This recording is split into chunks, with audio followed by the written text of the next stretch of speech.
This is a tiny little OLED working together with the microbit. And today, in this video, I'm going to share with you how I did it and how you can do it as well, especially if the driver happens to be different from what the typical extensions are provided for. It really should be quite simple.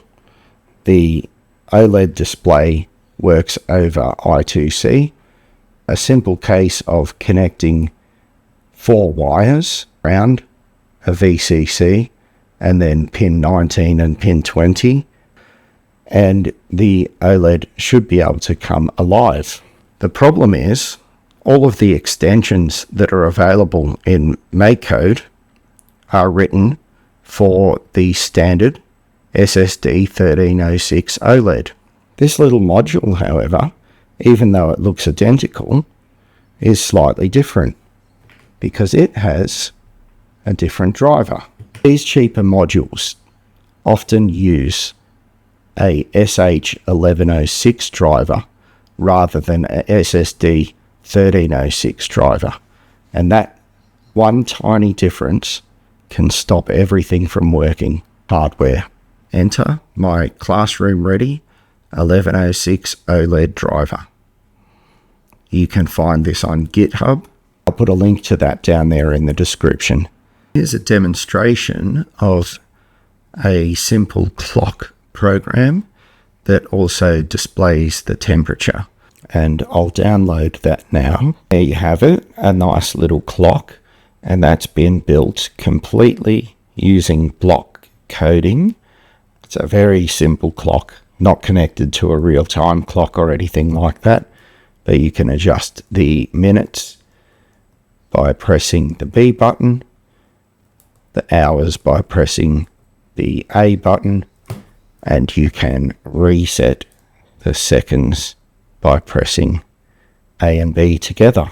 And that's a demonstration of the kind of project that can be achieved on this little screen with the microbit as the controller. I'm going to do a demonstration now how you can get a simple OLED program up and running starting from the standard microbit editor. First thing you'll need to do is actually add the extension. You do that by clicking on extensions. You'll need to paste the GitHub link into the extension search bar up here. Press enter and the extension will be displayed on the screen here. You'll see it says it's a user provided extension which is not endorsed by Microsoft.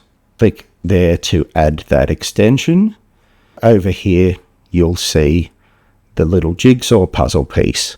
But if you click on that little jigsaw puzzle piece, you'll see the OLED blocks. The OLED blocks are grouped in basic, advanced, drawing. For this to work, you will need to use the initialize OLED in OnStart. Simple way to get up and running is to use the show text block. That will enable you to write a string.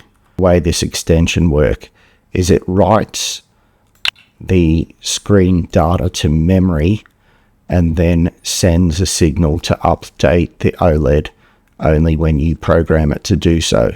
So you do need to add an update OLED block at the end of every command. And there you have it. The drawing tools allow you to draw simple primitive shapes. There is a circle, both solid and empty circles.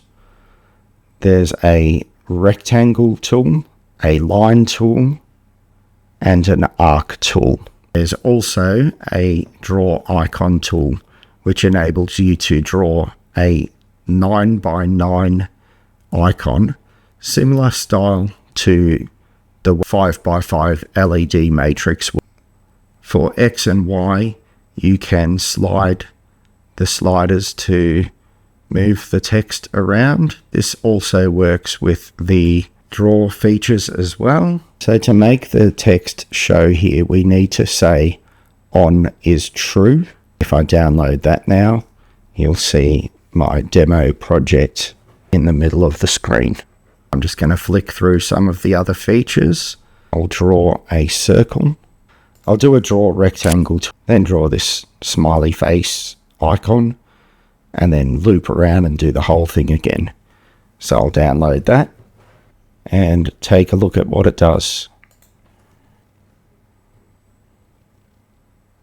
From here, some pretty cool projects can be made, like that clock that I've already showed, or this Space Invaders style of game I had on screen at the very start of the video.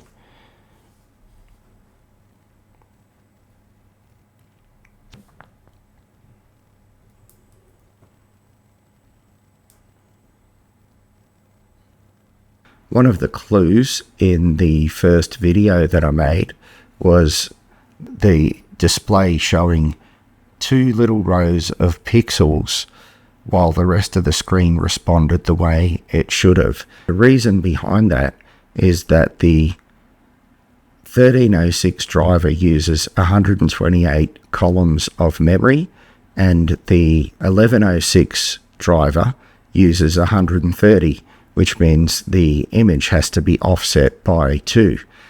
I'm proud of it because 18 months ago I gave up. Not forever, but I gave up in the short term. Then I came back to it with more knowledge, a new, clear mind, and I'm also proud of it because I feel like I've made that little display accessible for some of my students in younger year levels.